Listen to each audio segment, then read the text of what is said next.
All right, welcome to another episode of your stereotypical podcast. This is a special episode. Malcolm and Adam have joined me to talk about some of their experiences and life as a whole as a member of America and the Asian community, and kind of some of the things that have been going on lately. If you haven't seen what's going on, you don't know what's going on, this is going to be a really good time for you to just pay attention and listen to what we have to say and our perspective on things. And, I want to thank you guys for joining me on your Friday during spring break. Malcolm, I know you probably are still doing your school thing, or you have a spring break from school. And Adam, I know you're at Nike. So, I'm there too. And spring break right now is pretty quiet. So I appreciate you guys taking the time and joining me, because I think this is an important conversation and one that I'm happy to have with you guys. So, Adam, I wanted to kick it over to you right away and kind of, talk about your family and their experience and just some of the things you've seen and went through growing up as a kid and up to adulthood now. Yeah. Well, first off, man, thanks for having this platform, and I'm super honored to be sharing with you and Malcolm. I'd love to talk about my family story, and then I'd love to hear Malcolm's and yourselves, because I don't think I've actually heard it before. But I identify as Taiwanese Chinese American, and my dad's family was born in Taiwan, and then my mom's family, she was born here in the States, but her family is from Canton, which is now kind of Guangzhou area in southern China. So I guess how he came over here and how I kind of came about. So my dad moved here from Taiwan, him and his mom, when he was 17. And he started working at a steel foundry and glass foundry. And I think it's the one off of 205 when you're going off to Killingsworth. I think it's that one right there that he worked at. I'm not too sure. But it's interesting because they came to Portland first. Traditionally, most immigrants would go to either Southern California or something like that. So I still need to figure out why he decided to come to literally Vancouver, Washington, because that doesn't make any sense to me, because there's not a huge, at that time, this was the early 70s or mid 70s. And I need to figure that out. So I got to do some homework. So he came over here with the goal to build a restaurant and to bring his Taiwanese culture here to America. And his passion has always been food. His whole family's always been into food. And so I've always grown up in the restaurant industry, and he had a couple restaurants around here. He had a couple sports bars around here. One of the restaurants that he had was the one in Cedar Hills, which is right across from the DMV. It's like a little fortress now. It's actually a strip club now, but he doesn't own it anymore, which is pretty crazy. But he had a couple Mongolian grill restaurants as well too. But all of that, like it was just really cool to see him move his family here with a goal in mind, with not knowing any English, having any education from an American perspective, education, and then be able to move his whole family here by way of his passion through his food. And to me, food has always been a really universal language of each other's cultures. I think it's the best avenue and bridge to understand at a very base level each other's cultures, which is really amazing. So I definitely grew up around the food industry. And then my mom's side, so they also came here, immigrated by way of the railroad building. And then in the early 40s or 50s, I was asking my mom this the other day, they actually had one of the first Chinese restaurants here in Oregon as well too, which is pretty crazy. And I want to say it was House of Louis was the name of it. But it was more towards the Tigard area. So it's interesting that the intersectionality of both of their families started through the restaurant industry. And then my mom also grew up in the restaurant industry, and her dad had one as well too, and her other family. And most of her family and my dad's family now live in Southern California. Some are still living in Taiwan. So yeah, it's pretty crazy. But hearing the story, so I'm second generation, or kind of 1.5, because my dad was born directly from Taiwan. My mom's from here. And hearing the stories of my grandma having to migrate here, or having to, like during one of the wars in China, her and her oldest daughter would literally have to like run to the hills away from their village to stay safe, and they survived for a week from eating grass. Like, hearing that type of story, and that's my grandma, and I'm only 2 generations removed from that, and the life that I get to live, that's why, and we'll get into this, but the elderly community and everything that they've gone to and sacrificed for us to have this amazing life that we have here today in America, I can't even process that. And it's insane to me to think that I'm not that far removed from that. And with the utmost respect, everything that they had to go to for me to have everything that I have today. So yeah, and now my mom's a school teacher in the Portland Public School District. She's been a teacher for almost 40 years. And my sister's a teacher as well too. My brother, he's a car salesman. So if you need a Dodge, hit him up. And my dad, he's retired now. He retired from the restaurant industry in 2009. And then he's kind of just into real estate. And it's just crazy to think how business minded and kind of a business mogul that he is, again, from just being an immigrant from Taiwan, moving here with just a dream and a passion of food. So that's kind of my family story. But yeah, I'll kick it off to Malcolm, and I'd love to hear yours, man. Yeah, I appreciate you bringing up the stuff by your grandparents, because, like Adam, I'm also 1.5 generation. My mom came here from Japan. She met my dad in Japan, but my grandparents, both of them lived through World War II in Japan, and they had very similar stories about running from their village when an airstrike happens, and just seeing their whole town that they grew up in burned to the ground, and just living like in the mountains, because that was a safe area. Like my grandpa, he passed away about a year ago, but like to the last day he lived, he refused to eat potatoes because he's like, I survived off potatoes for 3 years during the war. Like he's like, I will not eat anything with potatoes in it, because that's all he ate for years. And my grandma on my dad's side, who she moved to America with my grandpa on that side, the Russian grandpa, who I never met him actually, but he passed away. It's the carp guy. Hold on. But he actually moved here when the Russian Revolution happened, because they were part of the royal family, and the royal family was overthrown. So he moved to Japan, where he met my grandma, who had lived through World War II. And she told me a similar story too, about how like there was an airstrike where she was, and she saw a horse that was burned crisp, but it was still alive. So it's trying to lick itself, but it can't move its body because it's burnt crisp. And obviously there's other bodies and stuff like that. And it's like Adam said, it's crazy that they experienced that, and they're here talking to us about that now. And I think it's so frustrating to me when I hear people glorify war, because like, when's the last war that was fought on American soil? Like, you don't even know. Like, you know what I mean? Like both my grandparents have lived through wars, and they talk about how horrible it is. And that's some of the stuff that they fled to come to this country. My mom was a nurse in Japan, and she moved here, and she's she ended up not taking the test to be a nurse here because of the language barrier. So she had to take a big pay cut as an aide at a school. And, I grew up, middle class, but like probably lower middle class, because I feel like both my parents had, they were set in Japan, but when they moved here, they lost a lot of that. My dad was first generation, so he was, born and raised here. But, on my grandma's side too, they had a sake business in Japan, and, things were better there, but they felt like, this was the best opportunity for me. And this is what they, this is how they wanted me to grow up. I'll kick it over to Ryan. I actually haven't heard your story. So first of all, I just want to say to you, both of you, thank you for sharing that. And I think that that's the idea of, war and all that, and how we fight as Americans and how we've done things for a long time.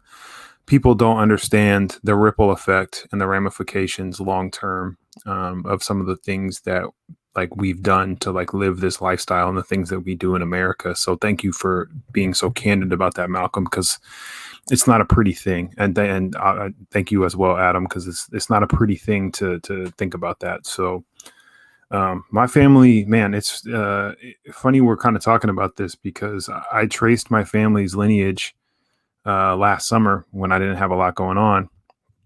And so I figured out that, I had family members that were literally slaves. Like that was what they were born as. That was what they died as. My great grandfather and I share the same name. So, I've figured out he was born in the South. He ended up moving his family up to Chicago in, I think, 1927. So my grandfather was like 7 at the time, and he ended up, dropping out of school in like 6th grade to work because the family needed money. And so that's what he had to do. But they're all from the South, and like having, knowing American history and knowing the like why they left with the Jim Crow South, and like the whole idea of not being able to get, any type of life that you want for yourself. And yeah, what they had to go through to get to that is a crazy thing. So I never actually really met my grandparents. I never met my great grandfather or my grandfather on my dad's side. So, I met him when I was a little baby, but I don't really remember him or anything. So just knowing like some of the stories my dad told me about how tough he was and how he carried himself, that stuff all like kind of rolls with me now. And I know like what they had to go through to get to the point of like even just being able to buy a house. Like it sounds so simple, but like for them to be able to own property in Chicago was like a big, big deal. So I carry that with me now. And I know like if I work hard and I am diligent and I'm, doing the right thing, then like I can really go places because I have more opportunity because of what they did. So just kind of, excuse me, kind of understanding that our family might have started out one way and they were literally property for quite some time. And then, being able to move somewhere else and do their own thing and actually own property is a pretty big deal to me. So now my dad, having been a military vet and, being a government employee for as long as he has, him and my mom have given us a good opportunity to do the things that we've done and get to where we're at. And, it wasn't all candy and rainbows, but at the same time, like I had it so much better than a lot of people. And I think the perspective of like understanding where we started at and where we're at now, it gives me that like realistic image of like, no matter how bad my day is, there's still someone with a worse day. So I just try to remind myself of that. And I think, like you guys said with your grandparents, you appreciate where they started so that now you have the opportunity to kind of pick up that baton and keep going. And that's how I look at it. So I wish I had like a sexier story for you, but I don't know that much about my family past a certain point. So like, that's the hard thing for me is to like, I'd love to tell you more, but I really don't know much because we don't have pictures and, videos or anything like that really. So it's like, just kind of stories based off of whatever my dad or my aunt potentially remembers at this point. Yeah. No, I think first off, that's not a diluted story by any means. It's a really great story, Ren, and Malcolm, you as well too. And that's what I have definitely opened up my mind to a whole lot just in like my young adulthood is everybody has a story. Everybody has such a rich background, and that's what makes us unique. Like we know each other because that we work together. We never really understood each other's story. And I feel like that when you understand that and hear somebody's perspective and hear their background, like that's so meaningful to me. And it really gives you such a deep respect because I see both of you, successful in what you do. And in order to have had that and to see what your families had to go through for you guys to be where you're at today is really impactful. And I kind of want to jump into, if this is cool, like kind of jump into what's happening specifically to the elder community, because that's directly impacting what we just talked about. So with the whole, recent uptick in attacks on the elder community, the elder Asian community specifically, I want to say that it is not new and isolated to the last couple months. It definitely, we've seen a massive uptick in hate crimes and violent attacks. This is not new to, my family. This is not new to, I'm sure, Malcolm's family and other Asian families in the community.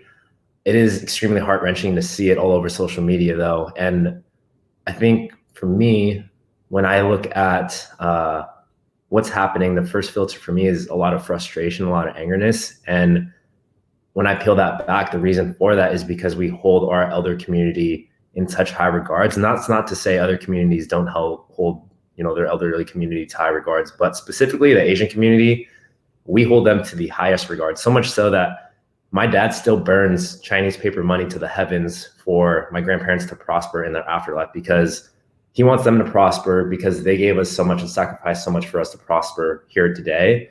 And my entire life, I've been fed pretty much every day to my dad to like respect your grandparents, respect, they're not even here anymore, like respect your mom, respect this. Like it's been ingrained in my cultural upbringing.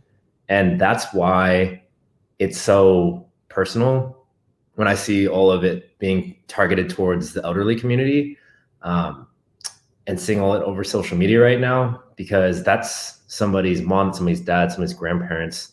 And though it might not have happened to mine specifically, that's why I take it super personal, because it is somebody's. So yeah, And if you guys have sorry, yeah, it's really well said, Adam. And I feel the same way. I think culturally, like elderly people are held to very high regard in a lot of Asian cultures. But I also want to add on to like another part is that a lot of our older generations are more traditional, and so they're and these incidents have to be reported.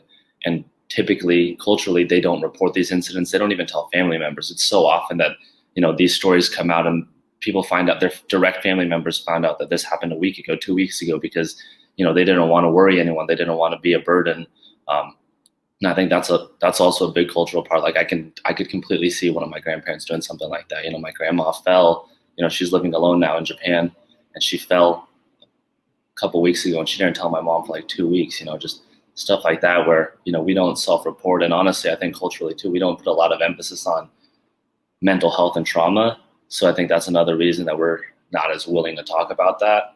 And I think that is I think that's a common point among a lot of cultures, but I think there's not as much awareness that is, I think that Asian cultures also do too. So I just want to put a spotlight on that. I can definitely attest to the mental health aspect of it, and like kind of pushing it down and not talking about it, because it's kind of a generational thing too. So like I said, my grandfather was originally from like Georgia in the 1920s. So for him, for my dad to come home and have a problem or say something, and he's in Chicago, like the life is different.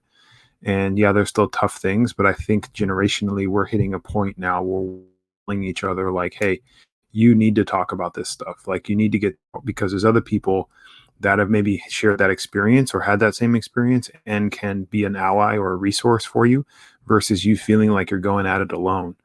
I know for a long time, it's like if something bad happens, like for example, like the most racist people I've ever met are like my own family members.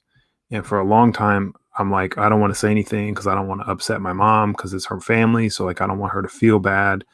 And like now, it took me till I'm like 32 years old to be like, these aren't very good people. Like they're just not great people. And it sucks. But at the same time, like, why should you feel bad for saying something about somebody treating you poorly? Like that's kind of what it boils down to. So I think, like you guys are saying about the elder community, it's been kind of something that's been ingrained in most minority communities of like, you don't really talk to the cops. You don't like let the cops know what's going on, because for all the cops are part of what was going on in the first place. And that's who's helping with these. I mean, we saw what the sheriff said down in Atlanta after that guy, shot up those salons and committed the domestic terrorist act. Oh, he had a bad day. Don't give a shit about your bad day. Like, what does that mean? Like, he had a bad day so he gets a pass? Like, that's terrible. So like, being able to talk about that and really having people see it, because you touched on an important point too, Malcolm. Hate crimes are very underreported. So even the FBI statistics that we have, we don't really know because people aren't reporting it because they don't feel encouraged to do so. So that's a really important point. I'm glad you made that. Yeah, and Malcolm also brought up a good point of like the elder community isn't going to report the hate crimes against them, but I also feel like it's ingrained in our cultural upbringing as well too, of like not wanting to disrupt the status quo. Like I've always been raised to, I feel like me being Asian in school growing up, I was always the medium between my white friends and my black friends. I was always taught as like that neutral party. And my parents growing up has always told me like, oh yeah, like just, work hard, like don't, disrupt anything, kind of don't stir the boat, and just kind of keep your head down and life goes on, right?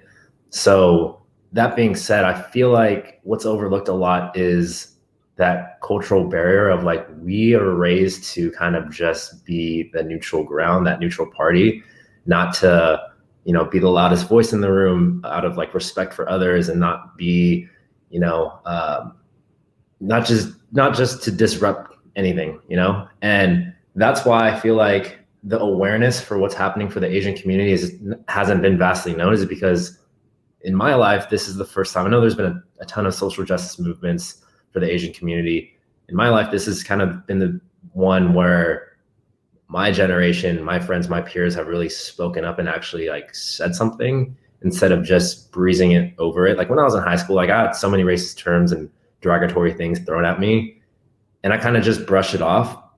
And of course, it frustrated me at the time. And that's grown up my entire life. I've always been said this and that. And I never really did anything about it because I felt like I was going to get in trouble if I said something about it. I have one specific example that I'll share in a bit that I actually did get in trouble about it. But that was kind of the worry, is like, well, we don't want to disrupt what's happening. So we're just going to kind of take it and not disrupt anything that's happening right now. So that's why I really appreciate that point that Malcolm brought up, because it is kind of rooted in how our upbringing is. And hey, Adam, I really appreciate you sharing that too, because I think this is something I wanted to say at some point, but these attacks on the salons, the shooting in Boulder, there's a lot that's happening. And I think there's a lot of, issues that can be talked about. It's not just, hate against AAPI people. It's also like attacks against women, potential, it's reported that, there's sex work happening there too. And, there's a stigma against that. And there's that's an issue. Gun control. These are all issues that are happening.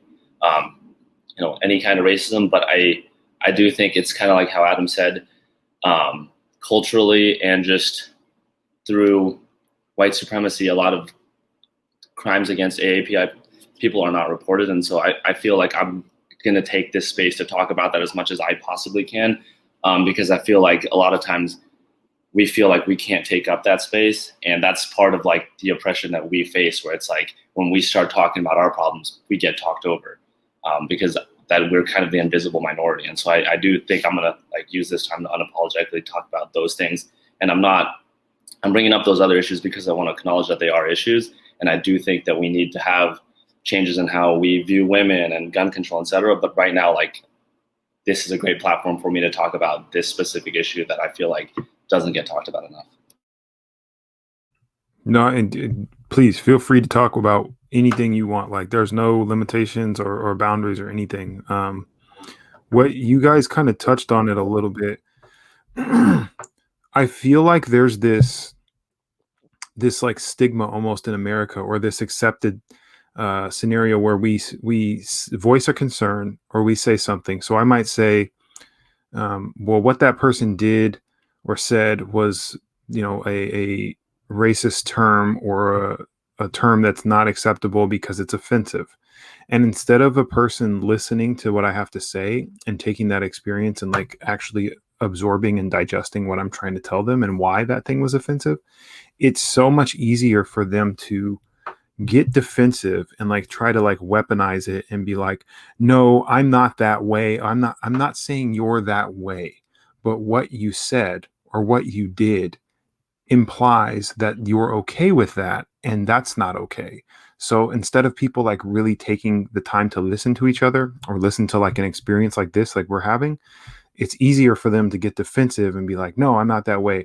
Instead of saying, personally, when I was in high school, I know for a fact, and even when I was, just got out of high school, I didn't know any better about saying stuff like, oh, that's gay. Or, oh, just saying it like in that manner. And I'm sure that we've all said it. And if a person from like our generation is saying that they haven't ever said it, that's a very small percentage of people. And I'm man enough to admit I was ignorant as hell. I didn't know any better. And from that ignorance grows an understanding and an acceptance of that's not how you speak to people. So I think kind of using those experiences and actually listening to each other would be far more valuable than people just getting defensive and trying to say, this is why I'm not this way or that way. We've all done stuff that's stupid, or we've all done stuff that like, we just didn't know any better or is ignorant. But like, if you take the time to listen and understand and grow from that, that makes you such a better person. Yeah, no, that's super important. I think checking yourself, because I check myself all the time, and I've definitely said a lot of shit that I shouldn't have, and reflect on that I will never say again. So I appreciate you sharing that, Ren. And like some of my experience, and I'd love to hear yours and Malcolm's as well too, but I feel like with Asians being the model minority, which is a complete myth, it definitely sets a ceiling for it, or it sets a false expectation for us when we go into opportunities, when we, you know, whether it be a career opportunity, whether it be like our peers, like want a lot of microaggressions and a lot of stereotypes that are just false. Again, sets like a ridiculous precedent that we just can't meet that expectation. First off, the most literal one, like academically, bro, I'm dog shit at school. Like I was never academically sound at all. But that being said, like even the way my teachers would like treat me, or like the way that like my peers would treat me, like, oh yeah, like I want to sit next to Adam because he's in, I was like, there's not gonna be, I'm not gonna be any help, first off. And or like when we had exchange students at our high school from Tokyo, they're like, oh, let's partner them with Adam. I was like, bro, I don't know anything about Japanese culture. Like just because, so it's just like that, little things like that people don't realize, and these social cues that again set again a false reality and false expectation for us going into certain opportunities within our life.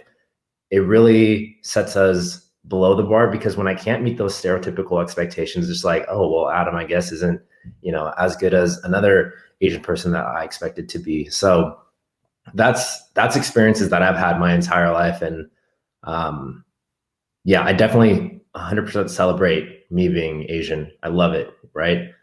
But it also hinders me in a lot of respects and a lot of opportunities that I've tried to go for. And I've always been the token Asian in my friend groups, alongside my friend David. Like we're the two token Asians because we grew up in a really white area, really white school, and always just been kind of, I wouldn't say picked on, but definitely picked out. And no matter what we do or how we decided to morph into which friend group that we are, it doesn't, the way we look doesn't change, Like if we're going to be hanging out with our Black friends or our white friends, like we're still Asians at the end of the day, and we're always going to be picked out and always have that bias against us when people don't know who we are. So yeah. That's a great point.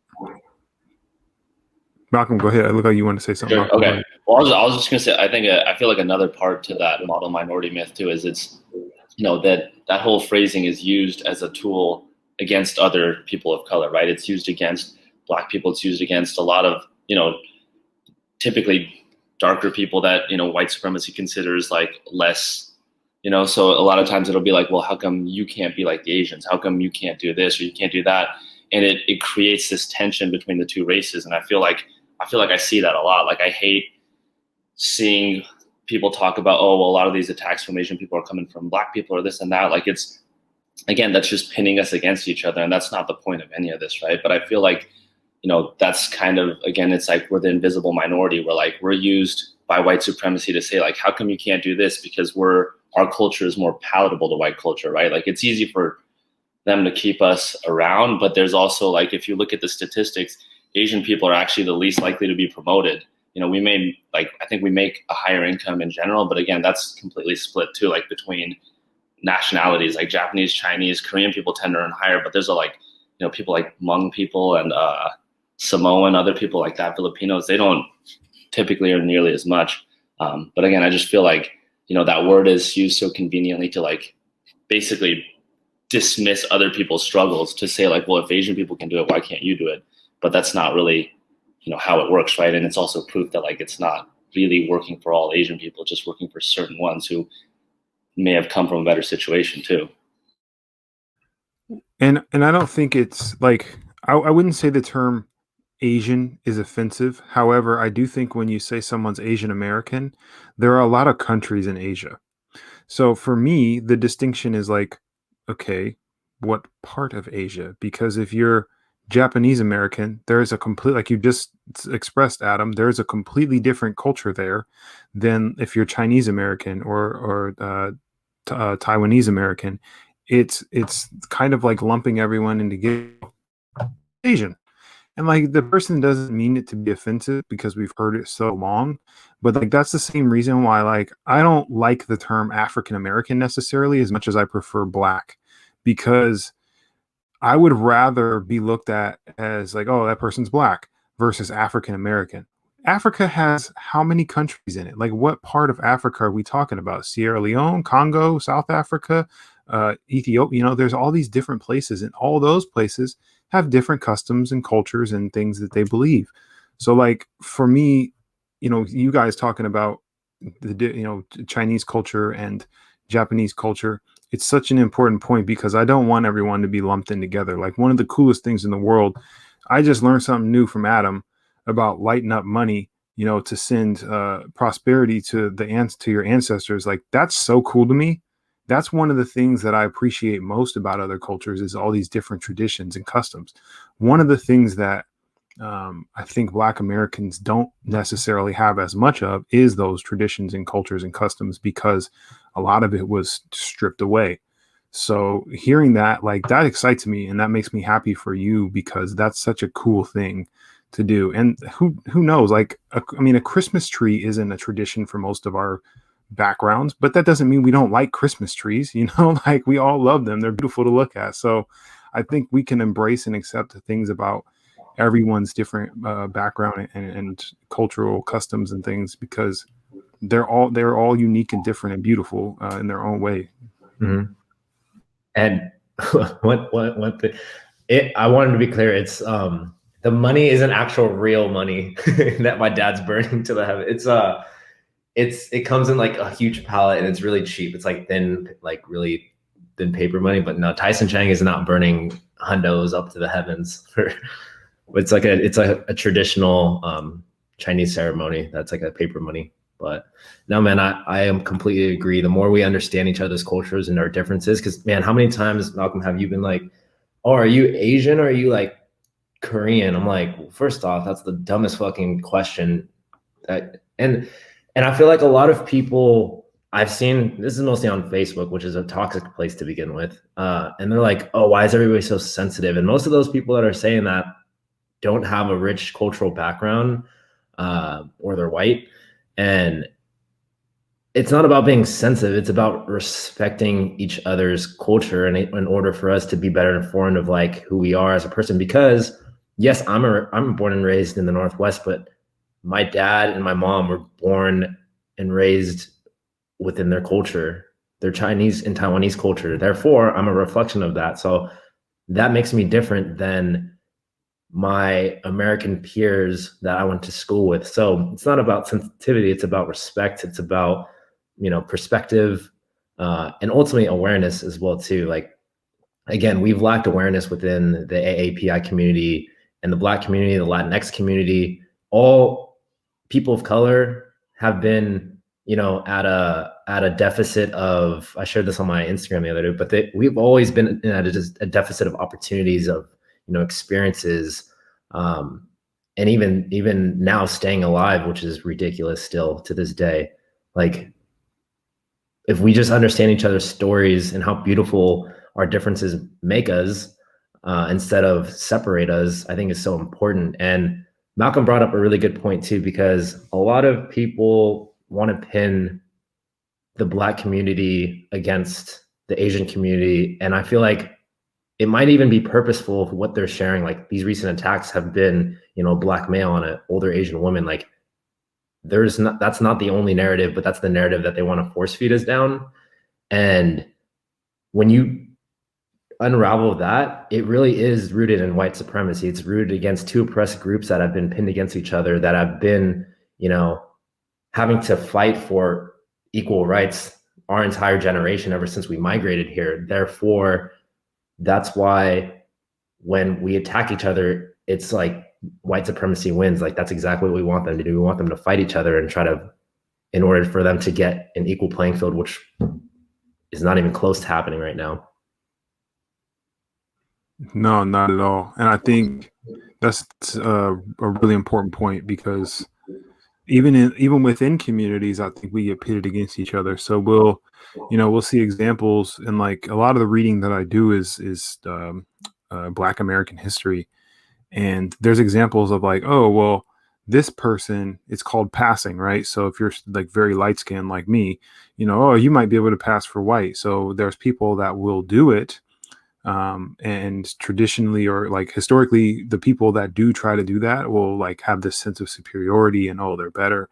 Or even if they don't, it doesn't matter because the other black people that aren't making it like they are because they're darker know like, oh, okay, well, I don't like that person now. So it's like you promote this person or like, oh, see, we got this one right here. He's doing great.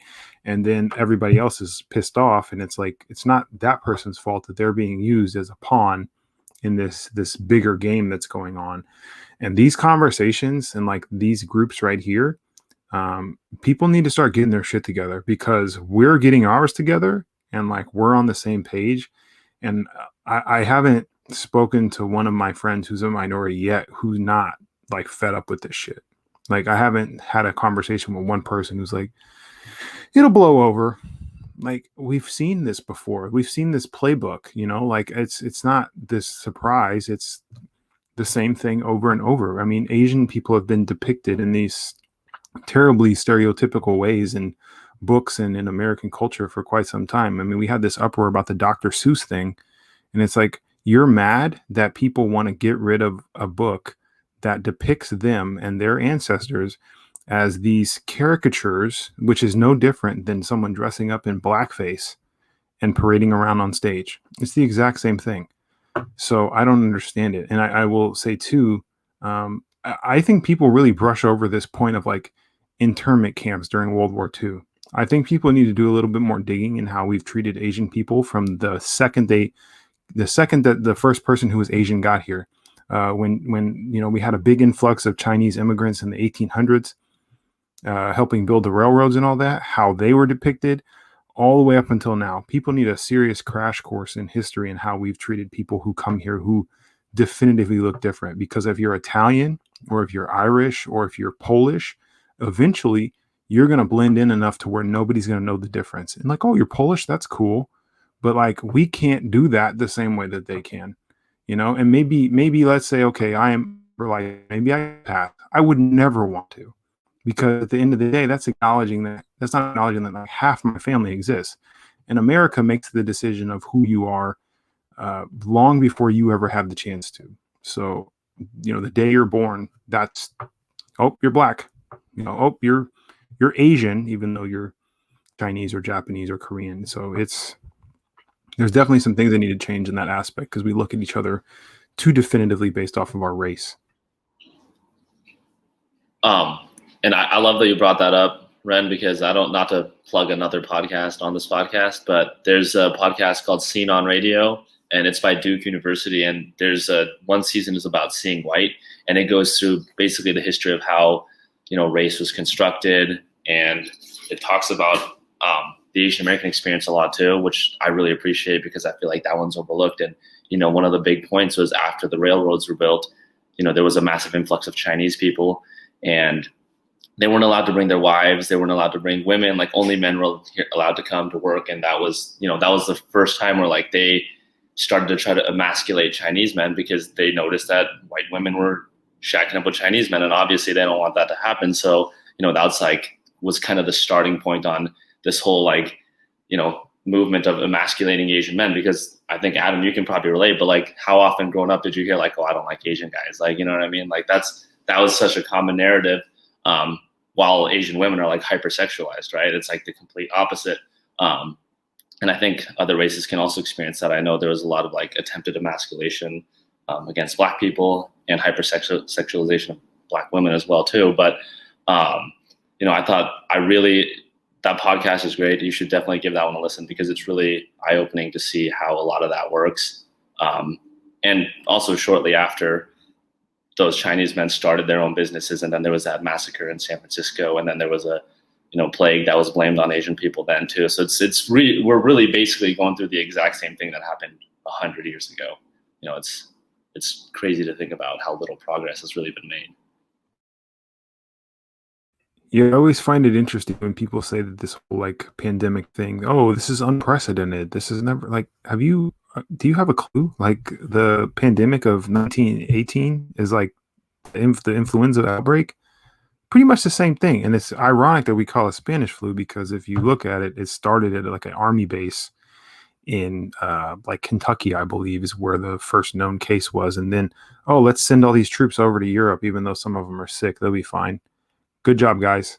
So yeah, the blaming somebody else and scapegoating yet again. No, the hypersexualization thing is a great point, Malcolm, because I've heard girls say that in high school. I didn't even talk to any. I never dated a white woman until I moved to Portland. I never even thought about it.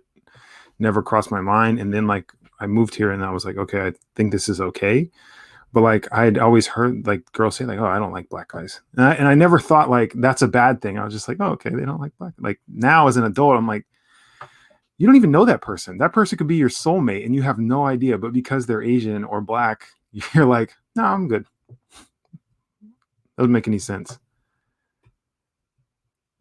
So yeah, I want to reframe back to, so Malcolm being a school counselor and like really amplifying mental health, like what have you been doing, you guys, to like self-care for yourself or just take time to digest? Because I'm sure, you know, you both have gotten an overwhelming amount of, I hope, support or people reaching out, but how do you guys like take time for yourself and digest?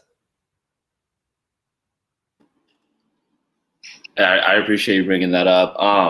And I honestly, I have had a strong outpour of support. I really do appreciate everyone who's reached out to me. I think honestly, a lot of times I just have to not look at social media. You know, I think there's certain things that I disconnect from, and you know, I'm gonna shout out one of my friends, Kingsley. He checks in with me a lot, and you know, he's Nigerian, and you know, he's like, bro, he's like, I know exactly what you're going through. He's like, sometimes like you just have to disconnect, and people are gonna think that you don't care. He's like, people think I don't care because I don't post about Black Lives Matter. He's like, but he's like, I know that like I heard about it every day. He's like, you know, he's like, sometimes I just can't look at it, and I feel like I just have to find that balance. Like I feel like there's certain days where I'm like, you know, I'm in this, and there's certain days where I'm like, honestly, like it's not even worth it today, you know. But I think I'm also fortunate though, where I feel like my friends are at the very least very understanding of what's going on, even if they can't truly like relate to the feeling. They're still aware and they try their best, you know. But I think there are a lot of people out there who are in situations where they have to interact with a lot of people who are, you know, a lot more clueless and say a lot worse things. So, you know, I really empathize with those people. I mean, I just try my best to like get away from whatever that irritant or like I don't want to say trigger because I don't feel like that's the right word or description to describe it, but I just try to stay away from it. Like I've watched as little CNN and all that stuff as possible because I'll tell you, man, they still show the like George Floyd tape and I can't watch it. Like the last 2 times, I can't watch it at all. Like I have to get up and leave. Like Taylor had to change it. And even like right now, thinking about watching it is terrible. But I can't see stuff like that anymore because it just bothers me. I'm like, you guys are showing it over and over and over. And it's like, we get it. Like, I understand. There are people that maybe don't have a clue as to like what to do next about it. But I don't know either. But I think having these conversations and these discussions for people to hear and like really understand like, okay, this is bothering these people. And I had no idea that this bothered them. Like, I'm a big guy. Like I don't come off like somebody that's emotional very often, but stuff like that bothers me so much because I know historically speaking, this has been going on for so long and like there's still nothing being done. We have bills being passed every day in states to restrict voting rights because too many people of the wrong ethnic background turned out to vote in 2020. Like that's the thing that is most alarming to me in this whole thing is that from a legislative standpoint and like a judicial standpoint, there's going to be roadblocks for probably the rest of our lives to get some of this stuff done that needs to be done. And it's simple. It's very simple, like civil rights type stuff. Trans rights obviously are in that same thing, gay rights, all these things. And like, or excuse me, LGBTQ plus rights. We just need all these things and we can't get to them. So like, it's frustrating. It can be overwhelming, but I think getting away from it, going and exercising, going on a walk. You know, we just got another dog, so there's no shortage of dog walking. Yeah, just stuff like that to keep you sane, man. Because if you don't and you like look at it all the time, it will literally drive you nuts. So how about you, Adam? What have you been doing? A couple good points. Like Kingsley, your friend, made such a good point. Like, just because you're not sharing something or being a social media warrior doesn't mean that he's lived that his entire life. So he doesn't need to explain or justify for him being silent on social media and needing that time and space to digest. Like, to me, I haven't taken a break from social media, and I'm like just more frustrated than every time I see a post. It makes me more angry. There's a couple hate crimes every single day that I see. It's just really frustrating. So I haven't been the best at taking care of my mental health outside of like working out and cooking and staying sane from that perspective. So I definitely need to get better on that. But I'm glad, Malcolm, that your friends have showed like a great amount of support. Same with my friends as well too. But there's also, what's frustrating to me is, again, people don't need to be a social media warrior. But when I see some people having the same energy towards like supporting Trump against Joe Biden, and then being completely silent around Black Lives Matter, around Stop Asian Hate, it's like you have such a firm stance on that. And of course, it's like, it ties back to like that white silence right now, you know, like not having perspective, not having understanding, not being able to take your narrow scope. And I have a ton of friends that have not said anything to me or done anything. But they were the loudest when it was election time, you know? So it really, things that only mattered to them in their direct scope, in massive support of Donald Trump, like stuff like that. It's just, I've befriended a lot of people because of that, but I feel like I want to talk to them still and educate them, because at one point in my life, they're great friends to me. So, you know, they supported things that were happening in my personal life, but this is affecting our entire culture. So why does it not matter to them now? Like that, I've just never understood that. And that's what's been really frustrating to me, is seeing people. I know everybody sees our 3 posts on social media, but then when they decide to post like, oh, out drinking a beer, out drinking like that, it's like you're choosing to be silent about it. You're choosing to turn a blind eye to it when you know your friends are hurting out there. You know your friends and family are being attacked and need support, and your daily agenda is continuing to be the same. Like, that's a very privileged way of looking at it right now, because I know you're seeing it and you know what's happening in the climate of the world right now. So yeah, that's not taking care of my mental health, because it just makes me more frustrated thinking about that. But I think just, yeah, taking time to process all of that. I think unplugging is super important. But I'm still in this point of extremely frustrated right now. Hey, I'm glad you went there, Adam, though, because I do think there's a lot of people out there who think like, oh, well, now Biden's president, we can let off the gas, like things are better now. And, you know, Ren and I had a conversation about this, but, you know, it's almost like a microaggression when people are surprised that someone who's not white didn't vote for Biden, you know, but there's a reason for that, right? Like there's so many people who have seen Democrats promise all these things and there's never been followed through. Like I know so many people who are like, oh, like the best part of Biden being in office is that they don't have to see Trump. And I'm like, okay, like that's an incredibly privileged thing, right? Because there's still people who are affected by the xenophobia and all the shit that he brought in, like amplified in this country. He didn't bring it in, it's been here, but he amplified it, right? He's just a catalyst for letting that. He's just a spark that, you know, really ignited a lot of the fumes that were already there. But, you know, I think it's just, you know, the one thing I'll say is Trump did change things. He did make changes. And so I feel like when you feel like you've been strung along by the Democrats for so long and they're not doing shit, it's like, okay, well, this dude's making change. Like, you don't know if it's a good change or a bad change. Like,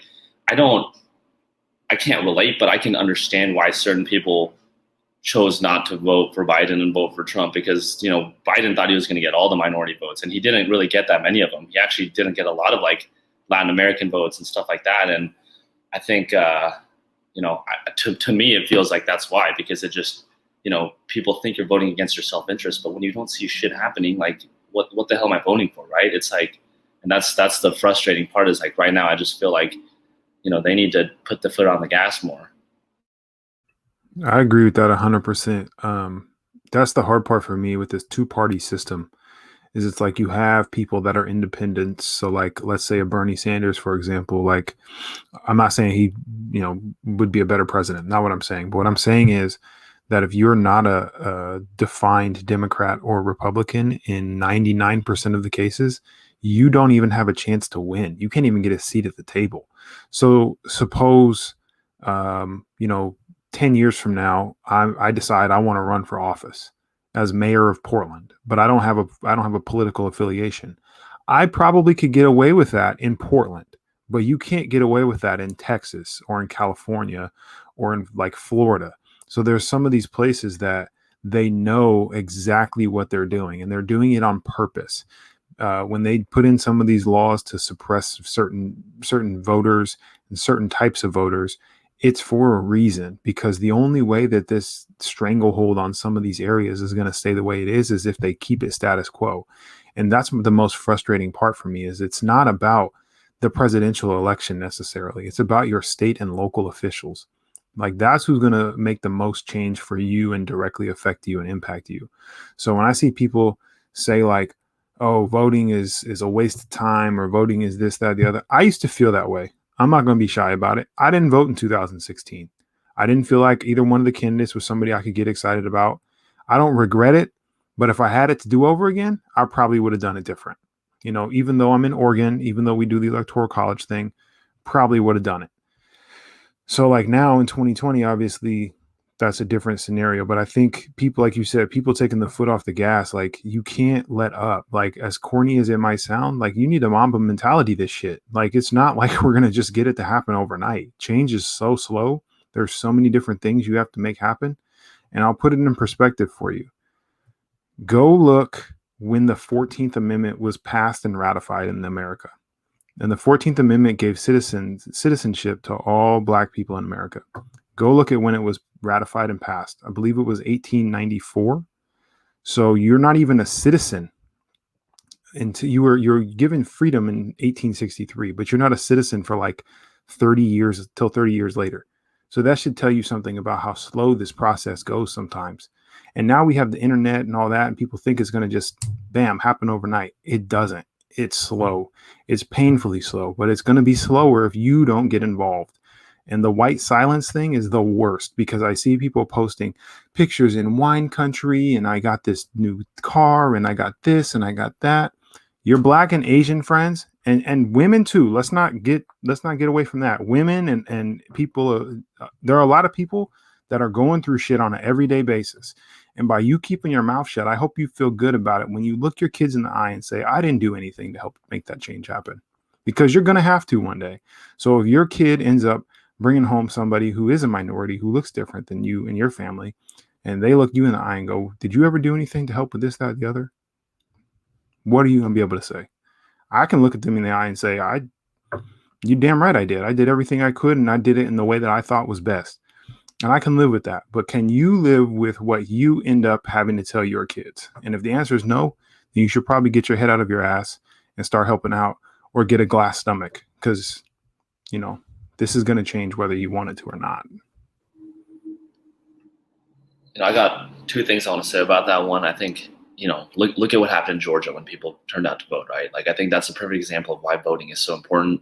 And I think, one, feeling like your vote doesn't matter ends up benefiting, white supremacy and the status quo. And then I think it's the same thing where if your vote didn't matter, they wouldn't try this hard to suppress it, right? Like, that's the reason to do it. And on the other end too, like, I think we're talking a lot about social media, but I think also just, I don't know how the right way to say this is, but I think everyone knows someone where you're like, I can't say that in front of them because they're too PC or something like that. And I think that's a difficult thing to balance. Like, it's hard to be that without people feeling like you're a party pooper. But I think if you can be that presence, that's a huge catalyst for change, right? Like, that's who I try to be every day. That's, I had the first person I met who was like that was someone I worked with at St. Mary's before when I was working with kids. And I remember I said, that dude with a man bun. And he was like, why is it a man bun? He's like, isn't it just hair? And I'm like, fucking guy.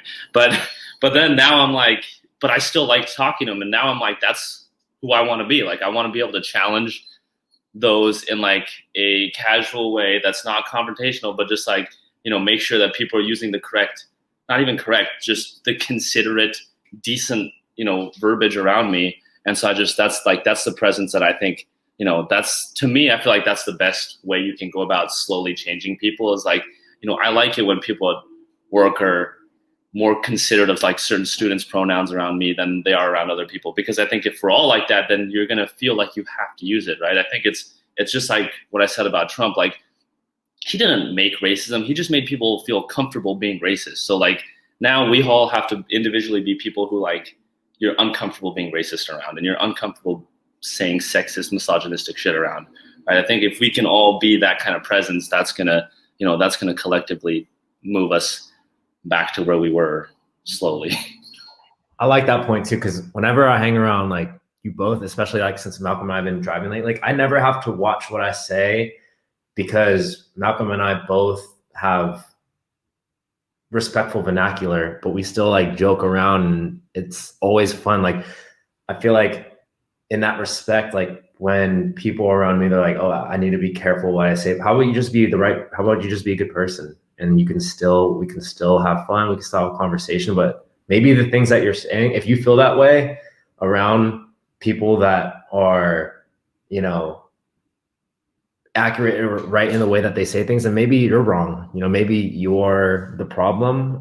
You are the problem actually, So I feel like people think they need to button themselves up and hinder their personality in order to be correct, but that's kind of complete wrong thing, because when Malcolm and I are together, we just have a good time and like hang out, and we don't have to, No, I agree. If you can't have fun joking with someone without making fun of something else or like at something's expense, then like maybe you should reconsider your relationship, right? Like we don't need to say anything stupid to enjoy each other's company. Exactly. Like my friends in high school, everything would either have to be, and I never chimed in, like they would always say something, it would always have to be something race related, something sexually related, something like that, because that's the only way of humor that they have. And I hated it, bro. And like I'm like, specific people are coming to mind, and if they ever listen to this, they know exactly who they are. Like that's why I don't talk to them anymore, bro, because they're funny to each other, but bro, every single time it's just cringy. And I didn't have the willpower to like check them or correct them. And, maybe I should have been more mindful of that, and maybe it would have changed their ways, but it's hard to change people that are like that. But I wish I would at least give them an opportunity to educate them. But they're not my friends anymore, so it's kind of difficult. But by you doing stuff like this will put that kind of in someone's ear of, if let's say they only catch 10 seconds of it and that's the part they hear right there, that's going to put enough doubt in their mind, and you just rented so much space in their mind that now they have no choice but to think about the thing that you said. Because like when I'm around you guys, like we haven't been in person together for like, a while, obviously, but it doesn't feel like I haven't seen you in forever. It just feels like I'm talking to my boys and that's it. Like when we work together, I was like, man, I got all these little brothers at work, basically. Like these cats are wild, man. Like they're in their, early 20s doing their thing. It was great. But like, for me, I'm a dry sense of humor guy. I'm like, I might bust your balls, but I'm not gonna like be like, oh, look at this guy. Oh, he's jacked up shoes or what, like that's just not. If you have on messed up shoes, that's another thing. Like we can talk about each other all day, but I think you have to, like you said, be a good person and understand that if your sense of humor, and that's the only way you can have fun is to make fun of other people, then you're not a good person. Unless you're a comedian and that's what you get paid to do. You're not a good person. And just being cognizant of that. Like you can't. Now, I will say, like in certain scenarios, obviously, there's going to be things that you might do around someone who's a little closer to your like culture and familiar with it than others. So like a big topic that I wish I would have jumped on people for when I was in high school and when I was in college was the N word. And so I'm gonna say it all day with me and my friends. So like when I heard a white person say nigga for the first time, my first instinct was like to hit them, but I didn't say anything. And I think it's because we had this conversation at the beginning, the whole rock the boat thing. And I'm like, for me and my friends, like it's different. Like I understand like that's a word for us and we're okay with, but like other people saying it, and I've heard like Hawaiians say it, I've heard Latinx community members say it, and it's just this word that like it's not a good word. And I'm not saying I'm happy that I had it in my vocabulary for as long as I have, but at the same time, it means something different coming from me to one of my friends than it does coming from one of them, whether it's got the A at the end or the ER at the end. It's the same damn word coming from them versus coming from me and my friends. So I think that's one of those things I really wish I would have done a better job of like jumping on people about, because that's just, I might have saved them from getting punched in the face at a bar in their 30s had I said something to them when we were teenagers. Either way, they're probably going to get that message. But, having that conversation younger and earlier is a good thing. And I think that's when you learn the boundaries. So, like, good for you for not being friends with people, Adam and Malcolm, that don't fill your cup, that are those people that just suck the energy out of the room and make it like, I don't even want to be around this guy. It's just a Debbie Downer type thing. So good for you guys for doing that. Do you have any specific examples of that particular, like you wish you would have kind of just like nip that in the bud right away with somebody? You don't have to obviously say the person's name or anything, but if you have a story, like, feel free. I mean, I got a couple that come to mind immediately. I'm going to start with this, like, because it's kind of going back to an older topic, but just talking about how Asians are the invisible minority. And I feel like our one of our biggest struggles is just being heard. Like, people are so comfortable speaking over us. So just earlier this week, I went to a candlelight vigil for the 8 victims of the Atlanta shooting. They had that on the waterfront. And they, people kind of gave speeches. It was put together by, some of the AAPI community here. But at the very end, they opened the floor up to the public. And, some kid from Lincoln High School, he had a really good little speech that he had written out about voting and like, let's make some actual change. And at the very end, this white girl in her 20s goes up there and says, "Hey, I just want to mention that we haven't talked at all about all the indigenous women who have been murdered this year." And I was like, what the fuck are you doing? Like, of course that's a tragedy, but like here, that this is the place where you want to say that? And to think that she felt comfortable saying that, right? Like, I was standing there and I was like, I'm out. I was like, I'm not even willing to listen to you. And I kind of wish I had been like, hey, that's like super offensive, right? But because it's a game, like, you're just playing like who's the more PC game there. And I'm like, that's not what this is about. This is about mourning people who died. Don't use this as an opportunity to showboat yourself. So that was a recent frustration. But I to go back, we talked about this in the last podcast I was in, but I went to a Japanese immersion program. So I went through Portland Public School, but I went to every class was taught half day in Japanese, half day in English. There's a magnet program that they did for the Japanese program. But anyway, so in 8th grade, I transferred to public school, or it's still public, but Jackson Middle School, where it's just a normal, all English day of school. And so there, nobody knew about Japanese culture. Nobody's interested in Japanese culture. Like, I feel like I got to spend like a bunch of my adolescence in a bubble where people all appreciated Japanese culture. And then I go there and like first day kids are, I'm making friends, but they're making like Hiroshima jokes and they're looking at my lunch like, what the fuck are you bringing? And, I just remember all of high school, every day my mom made me lunch and every day I would not pull it out. Like, I wouldn't eat it. And I'd hear shit where I'm like, these jokes are not funny. Like, I'm like, dude, I'm a vegetarian. I don't eat dog. I don't even eat like pigs, dude. Like, I don't eat any of that. But like, I remember hearing a lot of that and I was like, man, like, that was my kind of reality check of like, wow, this is what public school is like. And I got to skip, 7 years of that. So I'm sure Adam probably has some better stories than I do. I don't have better stories at all. I do have that same food story, bro. I went to a private Christian school for the first 5 years of my schooling life. And that was like peak of my dad's restaurant. So of course, like naturally, I'm just gonna get the food from the restaurant to take to school. But my family was the only Asian family at the entire school. And bro, I would never bust out my lunch. Like I would just go play basketball. And I wouldn't eat, and I would just keep my lunch box in the thing, and then I would dump it out in the garbage after school. So my mom wouldn't get mad at me. And then I was like, hey, can I have hot lunch? Like my family was like, no, that's like $2.50 a slice of pizza. But I begged them to like at least. I went to a super rich school, all white, all rich school. So like you had these pizza cards that you can get it for 2 weeks at a time, but my mom won't only get it for 1 week at a time for 2 weeks. So I had to be really strategic on like when I would be able to eat, and like and my family wasn't poor by any means, but like they were just really frugal and like respectfully so. Like we had an abundance of food from our restaurant that I absolutely loved, but just because my peers weren't eating the same thing, because it made me different even more so than the way I looked, I didn't want another barrier of separation between us. So I completely attest to that. And it sucks because my dad is one of the best cooks I ever had. So I was dumping out his food as bullshit. Another example when I was in school is we had an insecurity wall in high school, and somebody put chink up there, and it wasn't an Asian person that put it up there. So I went up there and I was like, hey, that's not an insecurity. That's an extremely derogatory term towards the Asian community.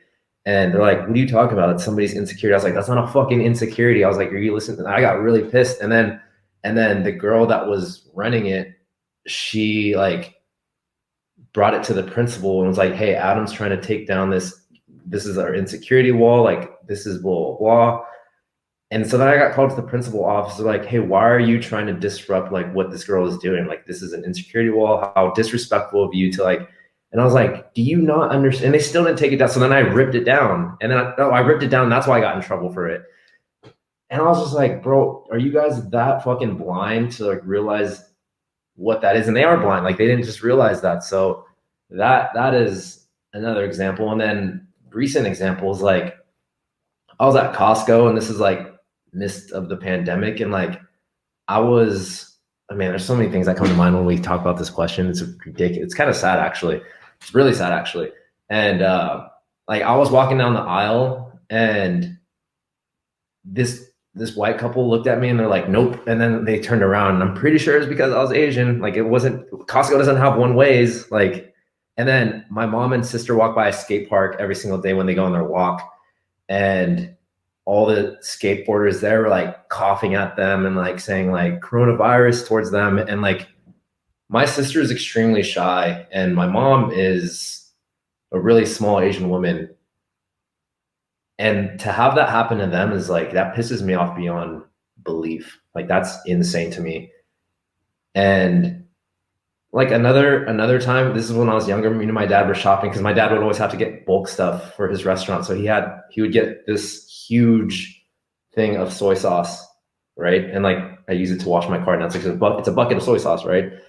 And this couple walked by us, and I was a little kid. My dad was loading up like 2 of them. They're like, oh yeah, only Asian people need that much soy sauce, and they like laughed to themselves. And like that, I was so young. I was like, what? Why is that funny to them? Like we're just getting this for our restaurant. Like even little things like that, it's so extremely disrespectful. Like, so, I mean, that's just a couple examples. I mean, I could go on forever, but we're at an hour and 8 minutes. Like this is such a good topic to like express. And I don't really have time to talk about this with people. So I appreciate it.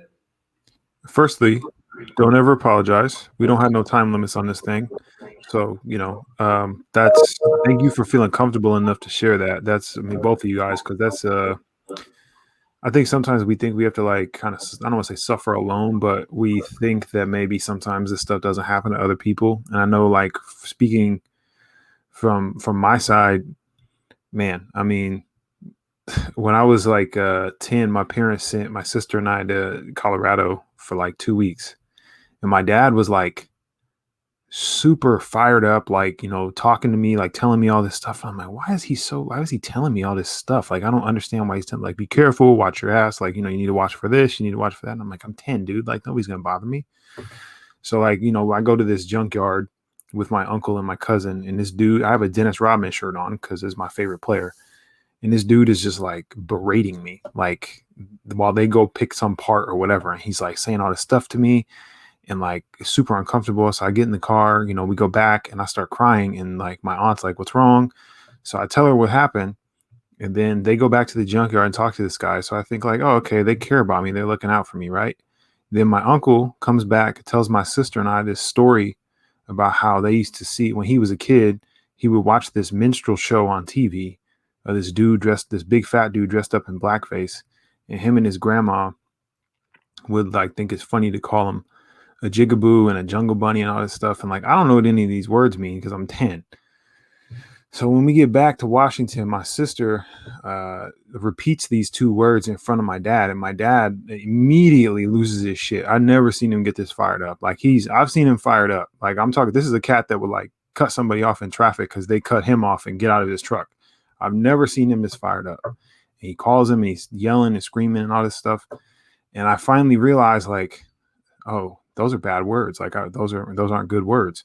So then that's like you kind of lose a piece of your innocence because up to that point, you don't really acknowledge or see yourself as different or see someone else, you know, as, oh, this is, you know, I'm a minority or I'm black or this person is Japanese or Chinese or whatever ethnicity they are. So like for my sister and I think that was like a really important moment because then my dad and I start having more and more conversations about these things and like how to carry yourself and handle yourself and what to look for. And like, it does take a piece of your innocence from you, but I'm glad we had those conversations because now as an adult, I know exactly what I'm looking at.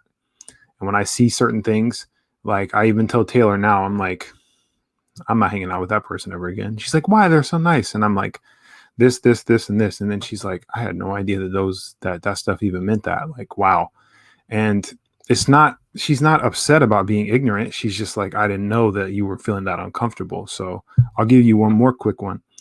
We went to a family friend's like 2 Christmases ago to have dinner. And the mom is like, you know, talking or whatever. She's like, so what are you? And I'm like, what do you mean? Like male? Like, she's like, no, like what ethnicity are you? And I'm like, oh, I'm black. And she's like, oh, you don't like look black. And I'm like, well, my dad's black. You know, my mom's white, so you know I'm black. And she's like, well, did you live with your mom or your dad? And I'm like, well, I mean, I live with my mom, but like, you know, it's not like my dad was like a deadbeat, like, you know, he was around. And she's like, well, then why wouldn't you say you're white? Why wouldn't you be white? And I'm like, it's not how that works. You know, I'm looking at her and I'm like, we're at Christmas dinner right now, so like I really want to bang on this lady. Like, I want to go hard on this lady. But I'm like, look, that's not how that works, okay? My dad is black. I've always identified as black. Pretty much, you know, every best friend I have is you know, some minority of some kind, or you know, just been a white person that's just been one of the boys. Like I don't really think of it that way. So like being black is not a choice. It is what it is. And her like trying to get that through her head is very difficult for her, but like having those kind of conversations is so redundant for me at this point. It's just like over and over and over again. And I'm like, look, I'm sick of explaining to people like why, if you are biracial as a black person, you're black. It's a hard conversation to have over and over again. So I'm glad I'm not glad you guys have had similar experiences, but I'm glad you guys are able to share that and kind of see that where I'm coming from on that, because it's hard sometimes to express that point to a white person who has never had to look at things other than the way that they've been told is okay, which is whatever they want to do basically. So, and they always assume that you'd want to be white.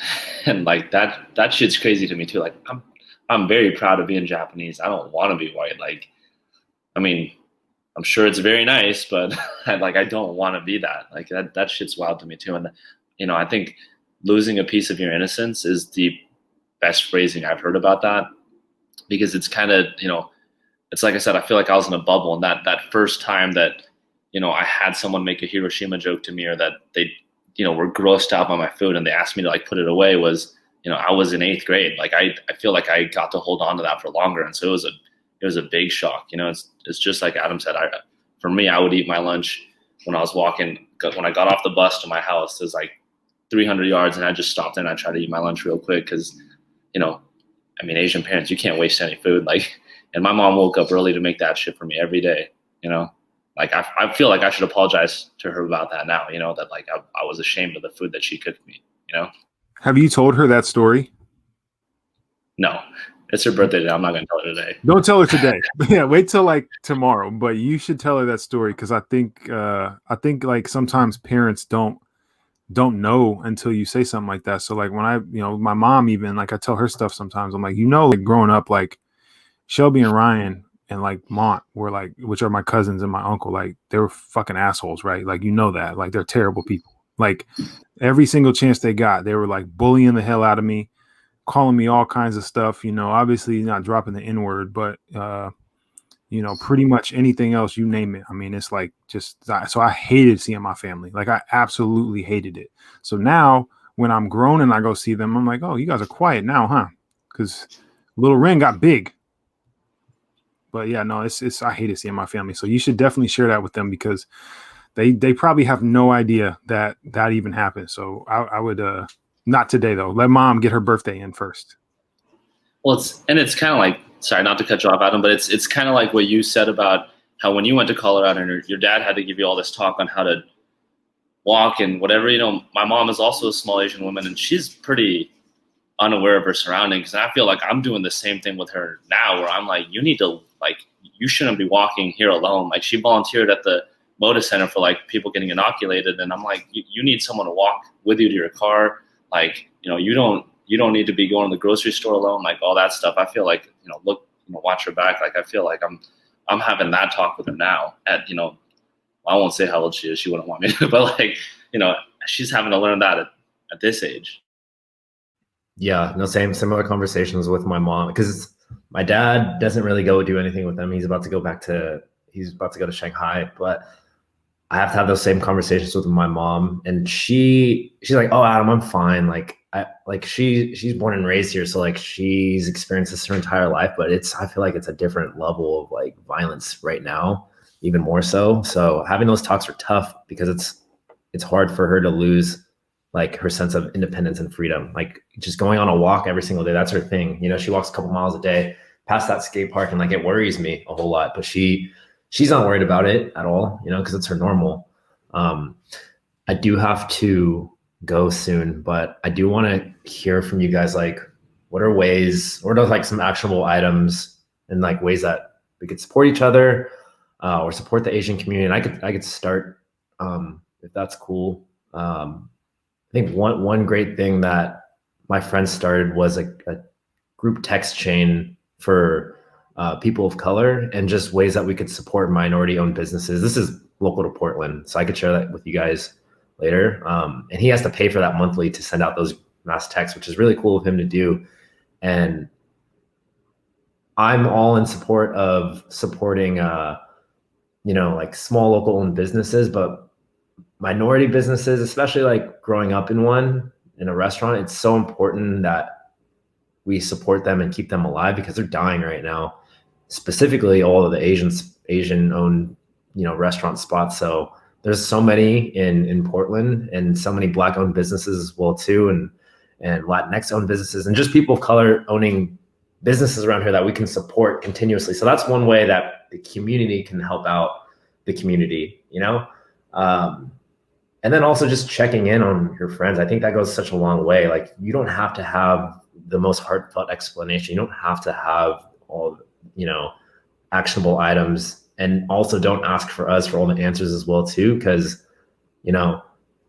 during the BLM movement, we had a work call, and there was not a single Black person on the call. And they're like, "Oh, I wish this person was here so they could teach us about this." Like, it shouldn't be up to the minority group to be the educator. It should be up to you to take the initiative to educate yourself. So I say that to, definitely reach out to people, check in on people, because I think it goes such a long way. And don't just check in people during times of tragedy.